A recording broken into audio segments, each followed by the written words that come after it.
6 people, including a 3-year-old girl, were lured one by one into a barn and executed with a mattock. Then the killer walked into the farmhouse, made himself a meal, fed the livestock, and lived among the corpses for at least 3 days. No one was ever charged. No one was ever caught. This is the Hinterkaifeck massacre, and after more than 100 years, it is still unsolved. Stay with me on this one, because the deeper you dig into this case, the darker it gets. The year is 1922. The place, a small, isolated farmstead called Hinterkaifeck, roughly 70 kilometers north of Munich in the rolling Bavarian countryside. The nearest village, Grobern, is barely half a kilometer away, but Hinterkaifeck sits alone, surrounded by forest and fields, cut off from the world in a way that's almost hard to imagine today. Living on the farm were 6 people. Andreas Gruber, 63 years old, the patriarch. His wife Kazilia, 72. Their widowed daughter Victoria Gabriel, 35. Victoria's 2 children, 7-year-old Kazilia and 2-year-old Joseph. And finally, Maria Baumgartner, the new maid, who had arrived on the farm that very day, the day of the murders. March 31, 1922. She had been on the property for only hours before she was killed. Now here's what you need to understand about this family: they were not well liked. Andreas Gruber had been convicted of incest with his daughter Victoria. The younger child, Joseph, was widely believed to be his. The community whispered. The church intervened. But the Grubers stayed on their farm, increasingly isolated, increasingly paranoid. And in the days before the murders, that paranoia may have been entirely justified.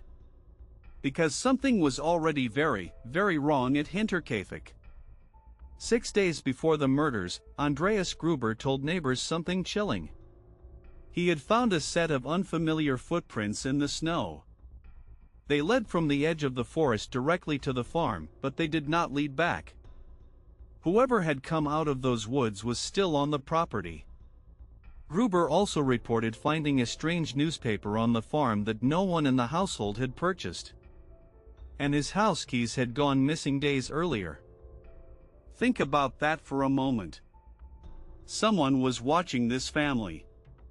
Someone may have been hiding on the farm, in the barn, in the machinery shed, perhaps in the attic, for days before the killing started. What would you have done? The previous maid had quit months earlier, refusing to stay. She told people in the village that Hinterkaifeck was haunted. She heard footsteps in the attic. She heard sounds that couldn't be explained. No ghost made those footprints in the snow. On the evening of March 31st, it appears that the family members were lured to the barn one at a time. First Andreas.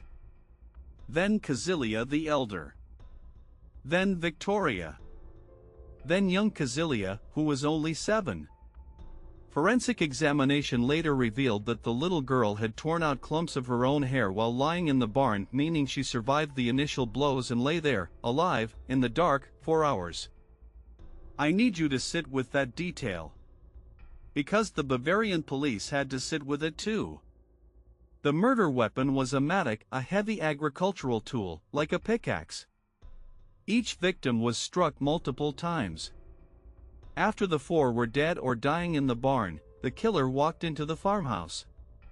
Young Joseph, still in his crib, was killed there. Maria Baumgartner, the new maid, was killed in her bedroom. She had been at Hinterkaifeck for perhaps 6 hours. But here's where it gets strange, as if it weren't strange enough already. The bodies were not discovered for 4 days. April 4, 1922.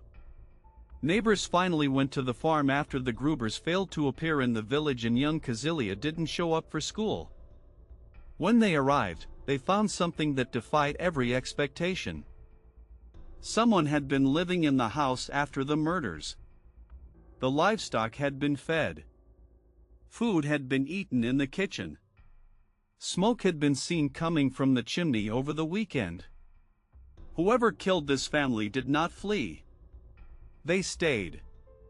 They tended the animals. They slept under the same roof as 6 corpses. Over 100 suspects were eventually investigated.